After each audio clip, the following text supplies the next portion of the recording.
9, where the court itself considers it necessary, if in its opinion is a substantial question. But the second one is where 129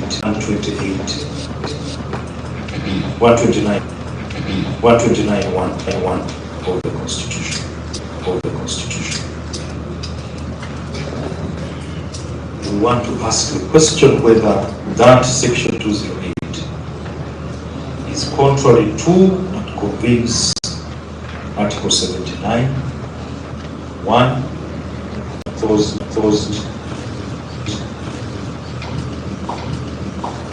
be accepted,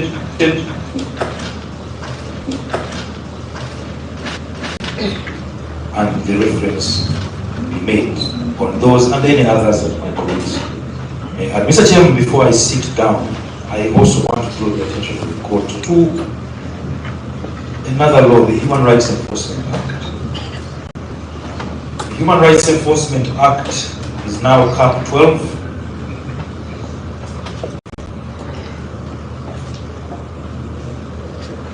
In Section 11, the consequences of derogating from non-derogable rights are spelled out. Those who do so commit offenses. That's the first consequence.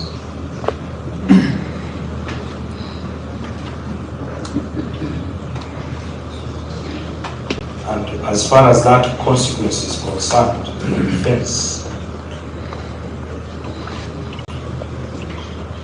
even 10 years later, the person who committed it can be charged and is liable to sentence up to 15 years. When derogation is brought to the attention of the court, that's the second consequence. The court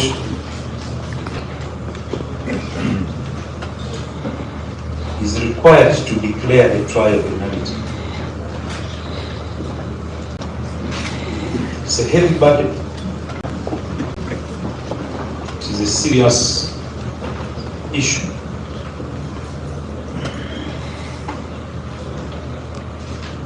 So if we try civilians, contrary to Article 28, non-derogable right,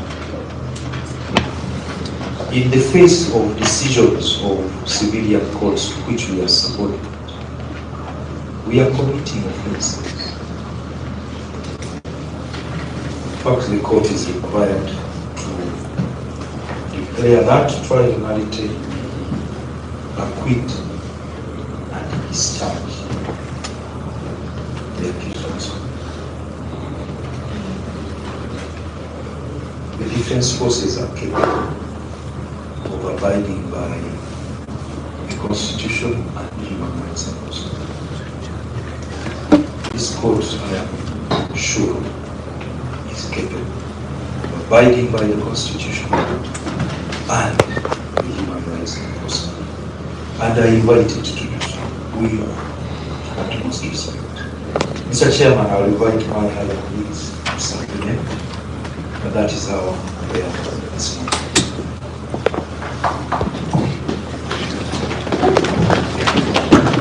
Thank you, Mr. Chairman. I'm adding, Mr. Chairman, for emphasis, and my colleagues will come with questions. Mr. Chairman, members of the court, the first question my colleague raised, I agree with him entirely, was in respect to the uncertainty of the offense, whereby when you do and not do, you commit an offense. So if we are crossing the road, essentially we have an officer saying don't cross, so that when you cross, you are disobeying an order. And you have one on the other side saying cross, yet when you cross, you are disobeying the other. The point I'm making, Mr. Chairman, is that the necessity for a law to be clear, not only to members of the distinguished UPDF, but everyone, is just so that they know when they are conducting their affairs, when they are out of the law or within the law. And for emphasis, Mr. Chairman, again in the case of retired Captain Arnold Uganda and others versus the Attorney General, concerning petition 44 of 2015, the court addressed itself. I'll just refer to a short quotation that I can emphasize. Citing an American case, Colenda versus Lawson, the court was of the view that, as generally stated, the void for vagueness doctrine requires that a penal statute defines the criminal offense with sufficient definiteness that an ordinary person can understand what conduct is prohibited and not prohibited, and in a manner that does not encourage arbitrary or discriminatory enforcement. The rationale, Mr. Chairman and members of the panel, is that I should know whether to cross the road or not to cross the road is an offense. That was an example. But also, it is intended for an ordinary man. Mr. Chairman, in society we have individuals who are high up there. We have individuals who are in the middle, who we ordinarily refer to as reasonable. They are not far off. And then we have the others who are lower, who in different aspects are referred to as the riffraff of society. The requirement for a law to be certain lowers itself to the lowest in society. The law should be very clear that an ordinary person, the lowest in society, is very sure about how they are going to conduct themselves. And that's the submission that offense, which says to do anything or not to do anything that constitutes or compromises the security of the defense forces, means that I am effectively at a cross junction. I don't know whether to go left, right, north, south, east, or west. The other one, the third question my colleague raised was in regard to the court being in Russia. Mr. Chairman, the courts have recognized that military courts, like the one we are in, is intended to charge or to try officers for disciplinary matters. Of course, in our UPDF Act, there is a clause which brings in the civilians. But again, Mr. Chairman, the courts have made a pronouncement about the character of the military court, it being appointed by the executive, and therefore the officers forming the courts being subject to the executive. And the courts have made it clear in the case of the second Lieutenant Ambrose of One versus Uganda. It says that courts which have to try any civil or criminal matter must be independent. The command under Article 28(1), and the courts have said by virtue of the appointment of the military court is not independent. Mr. Chairman, we are not making or referring to the individuals because who are before us, or before whom we are standing, because we know that theirs is an appointment and they are executing the lawful mandate of their appointing authority. So it's not character of individuals, it is the institution, Mr. Chairman. Because I've said military courts are not independent and that they are military courts of the executive, they belong to the executive. Moreover, the charges they try are brought by the army. And Mr. Chairman, the court made reference to two sets of people. Those who are not subject to military law, I suppose like me, and those who are subject to military law. I reckon, Mr. Chairman, like yourself, Mr. Chairman, and the officer before us, because they are soldiers serving in the national duty of protecting our country. But he said that persons who are subject to military law, like every other person in this country, enjoy fundamental rights which may only be limited in the manner allowed by the Constitution. He said that judges of independent courts cannot be under the administrative control of the authority that brings the charges. In this case, my Lord, Mr. Chairman, rather, to the extent that the court is of the institution of the UPDF, and the offense that has come, one of which is to compromise the security of the UPDF. Again, it shows that the institution which placed all these guard officers in their offices, with the executive, is complaining before them. Put simply, because Mr. Chairman, I'm a parent, I have a grown-up child, and I am offended by my neighbor, Mr. Kalibala, and I constitute a panel of my children to try the matter where Mr. Kalibala is accused. And I am the Constitution, which my colleague has repeated many times, is superior to the guardian force of the UPDF, commands all courts, including this one, to frame a question and forward it to the Constitutional Court. It does not allow this court the opportunity to determine whether there is sense in raising that question, because that is not its duty. To determine, upon response from our colleagues, that we can examine the validity of that question, or if in their view the question has been had before, is to defeat the Constitution.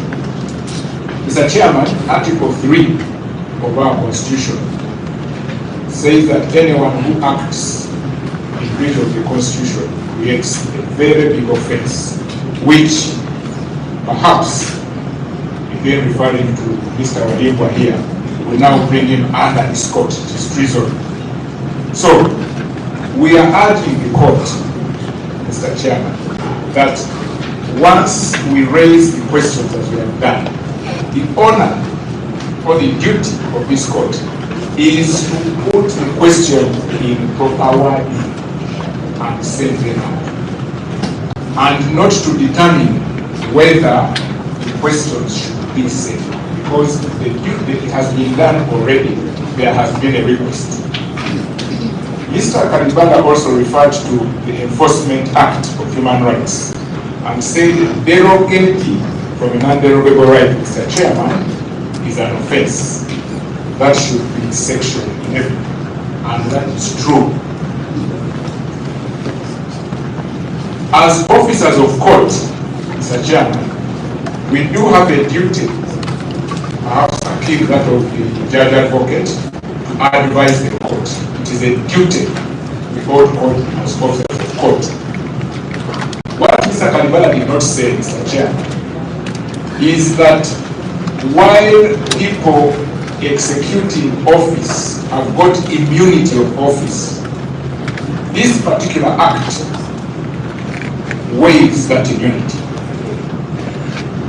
So, the judge advocate, if it becomes aware that this court is deviating from it's not part of the court.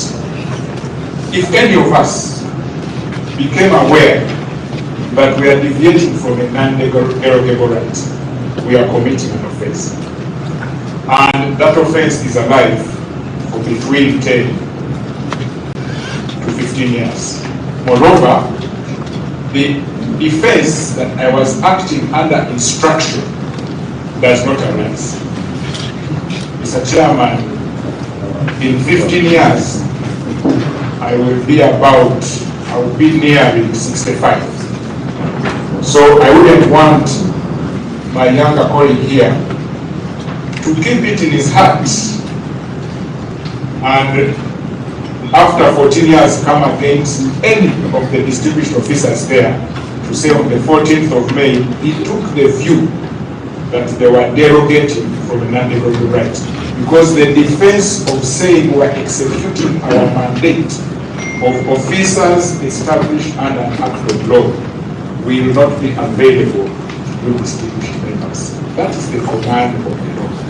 Our request, Mr. Chairman, seeing that my colleague referred to the attributes of a force which is patriotic, which is disciplined, and a disciplined individual or institution agrees with established rules and principles, and given that the same command the force to subject itself to civilian authority, we do request that as commanded by Article 137(5)(b), which directs the court to submit the question, that when my colleagues have raised the questions, we do not engage the chairman, and most politely, we question as to whether we should refer, rather, we spend the other part of the day by getting the right language of the questions, which are then be referred to the Constitutional Court to interpret as they are mandated to do under section.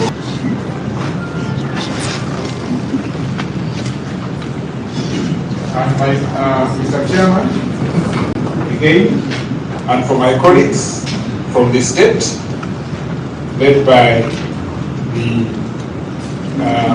prosecutor, who just want to refer you, when I say my God, it's not derogatory, the court, to section 195 of the General Court Martial, which spells very clearly and succinctly the functions of the General Court Martial. My Lord, Mr. Chairman, that section has 3 subsections, and the first subsection has got 5 paragraphs, none of which could give this court power to interpret provisions of the Constitution or of the other law. Therefore, request that surrender to even address this court, and the questions be crafted with the aid of our colleagues and ourselves and sent to the higher court for the next interpretation, so that if we are to return here following the finding of that court, we are sure that all the doubt we had about jurisdiction, about partiality, about extraterritorial effect, which are now the pending under established law. That is my request. I thank you, Mr. Chairman, members of the panel, for listening.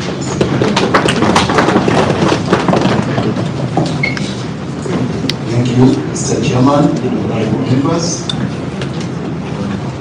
The 4 issues framed by my learned friend here are well canvassed by my colleagues here. Permit me, Mr. Chairman, to add on to those 3 issues. But before I do so, Mr. Chairman, just 1 to 3 minutes to reinforce the 2 issues, the first 2 issues Council Kalibara raised with authorities on this. The arguments have been adequately canvassed, and we are convinced this honorable court is persuaded by those submissions. Now, with authorities on vagueness of section 128, that is issue number 1. The vagueness, the uncertainty of that particular provision. The Constitutional Court has had occasion to pronounce itself on that particular matter in the case of Andrew Karamaki. I'll furnish you the copy with you. Rather, I'll furnish you the copy. Andrew Karamachi, Robert Shaka versus the Constitutional Petition number 5 of 2016.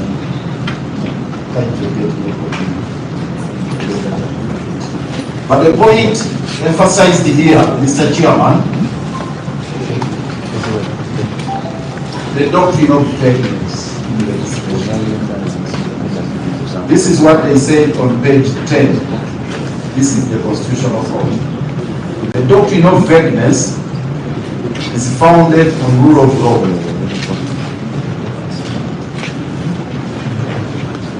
The doctrine of vagueness is founded on the rule of law, particularly on the principles of fair notice to citizens and the limitation of enforcement discretion. Fair notice to the citizen comprises a formal aspect and acquaintance with actual text of a statute and the substantive aspect, and understanding that certain conduct is subject to legal restrictions. The crux of the concern for limitation of enforcement is that the law must not be so devoid of precision in its content that a conviction will automatically flow from the decision to prosecute. The threshold for finding a law vague is relatively high, and this is what they set as a standard.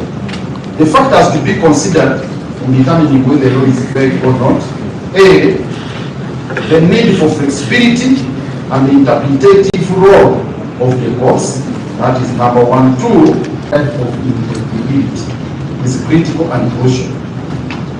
3, the possibility that many varying judicial interpretations of a given disposition may exist and perhaps coexist. They cited the case of Nova Scotia Pharmaceutical. It is a 1994 decision which we find here. So the doctrine of vagueness can be summed up in one proposition. This is how they sum it up, the Constitutional Court. A law will be found unconstitutionally vague if it lacks in precision as not to give sufficient guidance for legal debate. That is, for reaching a conclusion as to its meaning by reasoned analysis applying legal criteria. The term legal debate is not used. The term legal debate is not used to express a new standard or one departing from that previously outlined by this court. It is rather intended to reflect and encompass the same standard and criteria of fair notice and the limitation of enforcement discretion viewed in fuller context of analysis and quality and limits of human knowledge and understanding in the operation of the law. The criteria of absence of legal debate, and so it continues and continues. And finally, Mr. Chairman, this is the decision they arrived at after analyzing all of that. The statute is also void for vagueness if a legislature's delegation of authority to judges or administrators, like this general court martial, is so extensive that it would lead to arbitrary prosecutions. I need to emphasize this. The statute is also void for vagueness if a legislature's delegation of authority to judges or administrators is so extensive that it will lead to arbitrary prosecutions. Vague laws involve very basic dangers, and this is what we want to caution against. This is what they say. Vague laws involve very basic dangers. 1, they may harm the innocent by failing to warn of the offense. Ignorance of law is not defense, yet the law itself is vague. 2, they encourage arbitrary and discriminatory enforcement because vague laws delegate enforcement and statutory interpretation to individual government officials. Laws are usually found void for vagueness if after setting some requirement or punishment, the law does not specify what is required or what conduct is punishable. Also, an enactment is void for vagueness if its prohibitions are not clearly defined. Finally, Article 28(12) is very clear. It requires that an offense must be defined. That definition, in my view, must be clear enough for citizens to distinguish between the prohibited conduct and the permissible one. Any vague interpretation will lead to satisfy the requirement of Article 28. In fact, the case of Charles Onyango versus the Attorney General. So it's authority by the Constitutional Court, which has got that primary obligation of interpreting the Constitution. It's binding, and it's very instructive. In that, when you look at Section 128, it's it opens floodgates. It cuts the net wide offenses relating to security and punishment. This is how serious it is. So a vague law to subject somebody to a death penalty is something that cannot be sanctioned by the existing constitutional order. And the reason we are asking, we need interpretation of the constitutional court about that particular provision. So that is the authority in regard to the vagueness of Section 138 relating to offences compromising civilians to martial law, which my land friend here adequate the campus. But the authority, and he cited a number of authorities. Cited the ones with Uganda Society, cited Uganda, and cited Kwazulu and a couple of others. But the point I wanted to emphasize, there are two authorities that have come subsequent to the decision of Kwazulu. One of Uganda, which is 2022, and it was very, very clear. And on that one, there was an appeal. The one of Uganda. Yes, the Attorney General appealed, preferred an appeal against the decision in the Kwazulu matter. But the one of Uganda, there is no appeal. There is no any other state and no any other far order in that region. My friend alluded to the fact that the other side may raise a contention that there was an order of stay in the Kwazulu case. That has also been subsequently handled by the Constitutional Court, which took a decision in that case. They have decided one in the case of Harmony Abdallah, but more sufficiently in the case of Senju Abdulno versus the Attorney General, Constitutional Petition number 4 of 2018, the most recent one. It is, to be exact, it is the 3rd February 2023. It is as fresh as his charges before you. This decision, the leading judge, may his soul, Justice Kakuru, may his soul rest in eternal peace, had the occasion to reproduce verbatim the decision in the Kwazulu case. Sum them up, and he said, the constitutionality, no, I have carefully listened and considered the submissions of both counsel on the constitutionality of sections 119 and 197 of the UPDF Act. I have also carefully perused the affidavits and so on and so forth. The constitutionality of the issues raised above were substantially raised and settled in the recent constitutional decision of Honorable Michael Kwazulu versus the Attorney General. That is constitutional petition number 45 of 2016. Then he said, I will produce the declarations in extension for clarity. He highlighted them. I will not take your time, but they are very few. Yes. Yeah, just number 5. No. The General Court Martial established under section this. No, number 2. The General Court Martial's jurisdiction is only limited to trying service offences under the UPDF Act. Then, he said, Article 3, military law under the UPDF Act must be construed to exclude laws that are the preserve of the civil courts of judicature. I will come to that later when I'm raising another issue. But more specifically, number 4, persons subject to military law. 5. Sections 119, 1H, subsection 1 of section 179 of the UPDF Act are unconstitutional, as they are inconsistent with Article 28 of the Constitution.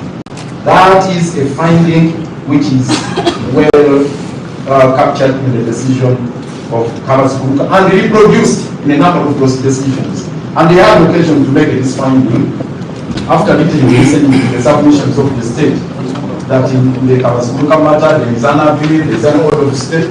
This is what the Constitutional Court said after meeting the submissions, which are likely to come from the other side when they are replied. This is the response and the finding of the Constitutional Court. The above authority is good law, and I am bound to follow it. We are well aware that the above cited decision is currently pending appeal at Supreme Court. Until the Supreme Court decides otherwise, the authority is still good law. The fact that gave rise to this petition are almost on all fours with those in Honorable Kazikura's case. Applying the above authority, I find that the petition is on all fours. The petition is therefore allowed on that account alone. The same declarations and orders in the Kabaskuruka petition apply to this petition. This is as of recent as 2023. So, this court, I'm afraid to say, its hands are now tied. Has no choice but to go by the declarations of the Kabaskuruka decision and reinforced in the decision of Semuju and Uganda and others which have come subsequent to the one of the submission I will make here. Again, in emphasizing the point Fred Mbange has raised of Article 3, any attempt by this General Court Martial to proceed with the prosecution in total disregard of this finding of the Constitutional Court, with all due respect to the General Court Martial, to be treason. It will amount to treason for this General Court Martial to proceed with the prosecution, with the hearing of the matter, in total disregard of this, because the Constitution Article 3 is very, very clear on the observance of the constitutional order, respect to the given constitutional order and interpretations. So I urge you, Mr. Chairman, members of the panel, not to commit treason by proceeding in this manner. Now, Mr. Chairman, with your permission, I beg to move and frame to 3 issues. The first issue, in addition to the ones, the first one is about the propriety of the proceedings, the charge sheet canvassing Mr. Chairman. Mr. Chairman, whether the trial premised on arrest and rendition of accused persons from Kenya in total disregard of the extradition law and other international laws, and on the basis of a memorandum of understanding which is not within the framework of the extradition laws, amounts to a violation of Article 28 of the Constitution. Mr. Chairman, in your finding this morning, you indicated that there is an MOU between the government of Uganda and Kenya to exchange